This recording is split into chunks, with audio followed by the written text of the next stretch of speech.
Bonjour, dans la série des entretiens qu'Intramuros a le plaisir d'organiser avec Atlas Concorde, j'ai le plaisir de recevoir désormais Alice Barrois et Hélène Dureau pour l'agence Grimshaw. Alors Grimshaw, c'est une agence internationale qui a un bureau en France, je crois, depuis 7 ou 8 ans. C'est bien cela? C'est bien ça, on est une agence d'environ 500 personnes qui a été fondée dans les années 80 par Sir Nicholas Grimshaw, qui avait à faire de l'architecture là où il n'y avait pas d'architecture, c'est-à-dire dans de l'industriel principalement, et puis s'est développé autour des grands sujets de la mobilité, des sujets de l'urbain, des sujets d'équipement public au sens large, donc du bâtimentaire, de l'infrastructure, de l'urbain, travailler toutes les échelles entre elles, jusqu'au travail des matériaux et du mobilier. Donc c'est vraiment ce qui fait la force de notre agence. Vous parliez justement de matériaux. Alors à quel moment intervient la définition d'un cahier des charges concernant les matériaux justement?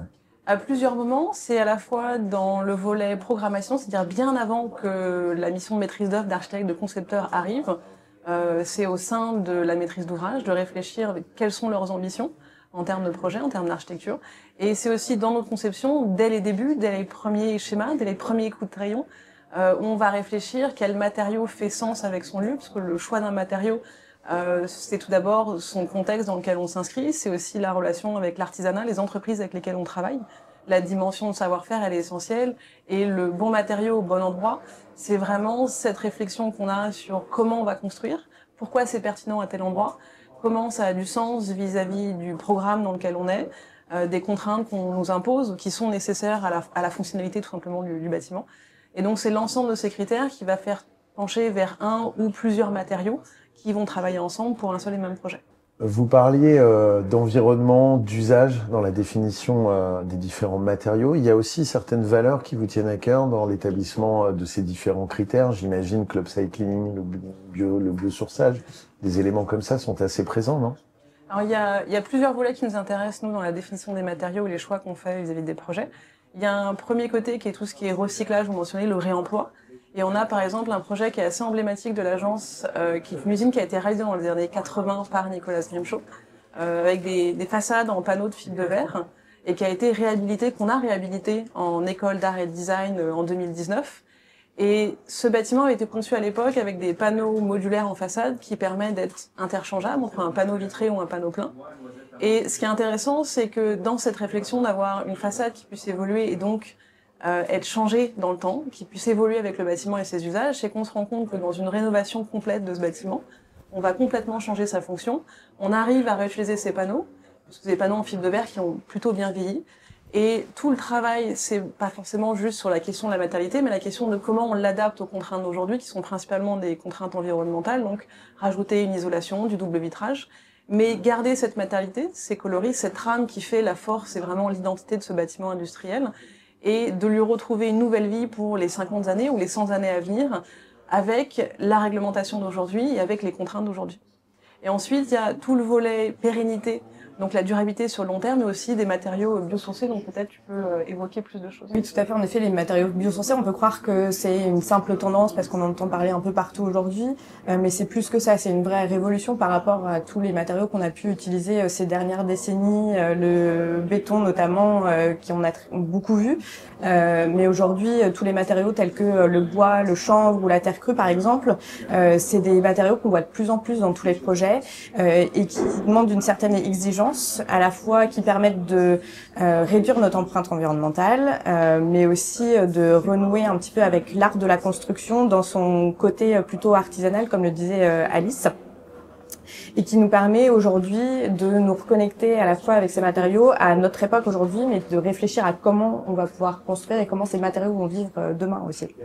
C'est quelque chose qui est très important dans notre pratique quotidienne et on se rend compte aujourd'hui de plus en plus que ces solutions-là de matériaux biosourcés, elles s'intègrent vraiment très très bien dans des projets de grands équipements publics. On voit que les maîtrises d'ouvrage sont de plus en plus demandeuses et comme le disait Alice, dans le volet programmation, c'est des choses qu'on voit de plus en plus apparaître dans les programmes, des projets, des concours auxquels on répond. Une recherche particulière de matériaux biosourcés qui vont apporter quelque chose de supplémentaire, une approche spécifique à un projet. Et après, ce qu'il faut faire attention, c'est que le matériau biosourcé, c'est pas uniquement quelque chose qui va être juste esthétique. Il y a vraiment des contraintes techniques qui sont assez particulières, qu'il faut vraiment prendre en compte. Typiquement, c'est de quelle manière on va réussir à respecter les normes incendie, par exemple, de quelle manière on va faire en sorte que le bâtiment il va rester accessible, de quelle manière il va vieillir aussi. Les normes énergétiques aussi. Exactement. Les problématiques d'isolation. Aussi sur la pérennité après dans le temps, avec les différents types de climat, le climat qui change aussi beaucoup en ce moment et qui va encore changer dans les années à venir. C'est comment on met en œuvre ces matériaux-là pour qu'ils soient utilisés au bon endroit et qu'ils vieillissent bien dans le temps.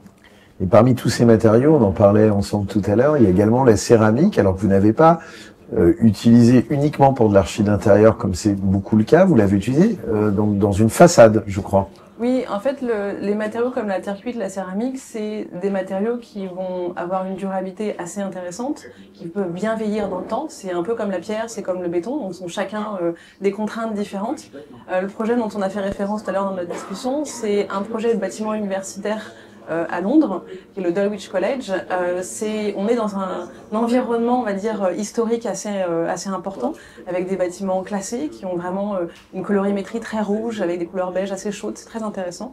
Dans un parc, donc il y a aussi tout le côté végétal qui est là. Et ce projet, avec un projet d'extension, le travail qui a été réalisé, c'est d'avoir une façade qui a été conçue avec un artiste pour travailler justement sur ces coloris de bâtiments existants, de couleurs de briques, et de varier ces tonalités pour en faire une façade en damier, en céramique, avec des panneaux modulaires. Donc il y a à la fois le côté très pratique et fonctionnel technique, d'avoir des éléments modulaires qui s'adaptent facilement, et en même temps toute la dimension historique et artistique qui vient s'intégrer dans un bâtiment très moderne, au cœur d'un cœur historique, avec cette façade en céramique. Et puis qui peuvent être pérennes et faciles d'entretien aussi, parce que la propriété de la céramique, c'est que c'est très très simple à nettoyer notamment. Effectivement, un vrai sujet, oui. Avec le recul, vous avez chez Grimshaw, parce que l'agence a 44 ans, c'est bien cela. Est-ce que vous voyez, alors évidemment, il y a tout le côté empreinte carbone qui est très présent, mais est-ce qu'il y a d'autres critères nouveaux qui sont apparus dans la sélection des matériaux durant ces dernières années? Il y a notamment la pérennité en effet des ouvrages et des matériaux qu'on utilise qui est vachement importante dans ce qu'on fait aujourd'hui et notamment sur la ligne Elisabeth on a mis en place un travail en commun. C'est une ligne de métro à Londres, hein, je me permets de préciser. Tout à fait. On a mis en place du coup avec l'entreprise toute une réflexion autour de ce matériau qui va permettre d'habiller toutes les façades intérieures de cette ligne de métro. C'est un travail sur un matériau qui va venir se mouler, qui est du CCV, donc composite ciment vert. Et donc on est à la fois sur un matériau qui va être très pérenne, qui va durer dans le temps parce qu'on est sur une infrastructure de transport où il y a des millions de personnes qui passent chaque jour et donc il faut que ça résiste aux chocs, etc. de tous ces passagers. Et en même temps, la mise en œuvre qu'on a travaillé avec l'entreprise nous a permis aujourd'hui d'avoir tous les équipements qui sont liés à cette infrastructure de transport intégrés dans ce revêtement-là, dans les panneaux qui sont des panneaux modulaires, qui sont démontables facilement pour avoir une maintenance plus facile et donc permettre dans le temps que cette infrastructure soit pérenne aussi. Type d'hygiène également, il faut que ça puisse être nettoyé extrêmement souvent. C'est toute la difficulté des ouvrages d'infrastructure et des bâtiments publics au sens large, de choisir un matériau uniquement pour son empreinte carbone, c'est beaucoup plus complexe que ça en réalité. Il faut un matériau qui soit adapté à son usage. Dans l'usage, il y a effectivement la durée de vie complète.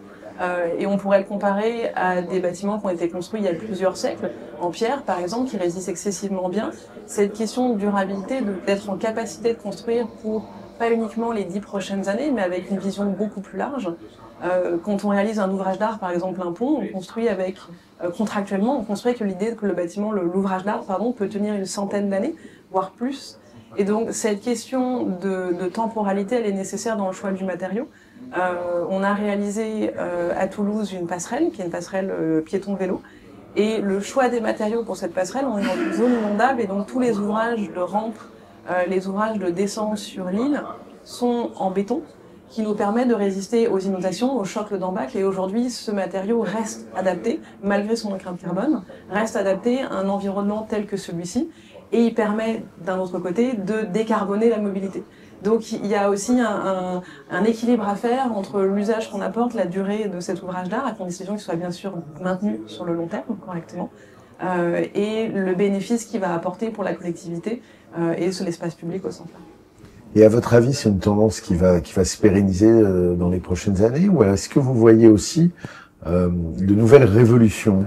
Il y a plein de révolutions qui se passent sur les matériaux constamment, et c'est ça qui est vraiment chouette dans notre métier, de pouvoir continuer à travailler cette diversité.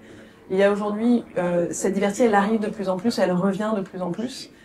C'est intéressant, ce que nous permet dans nos projets, et on le voit d'ailleurs sur les commandes publiques qu'on réalise aujourd'hui, sur les concours qu'on fait, de plus en plus, on arrive à avoir une plus grande diversité de matériaux, on avoir des réponses beaucoup plus précises localement.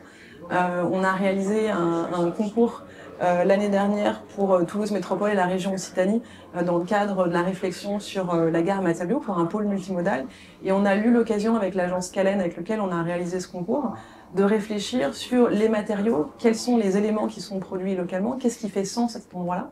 Et donc de venir croiser des éléments d'ouvrage d'art, de génie civil en béton, avec des éléments de structure bois, avec des éléments de terre crue, et de proposer cette diversité de matériaux, mais adaptée à ces différents sujets.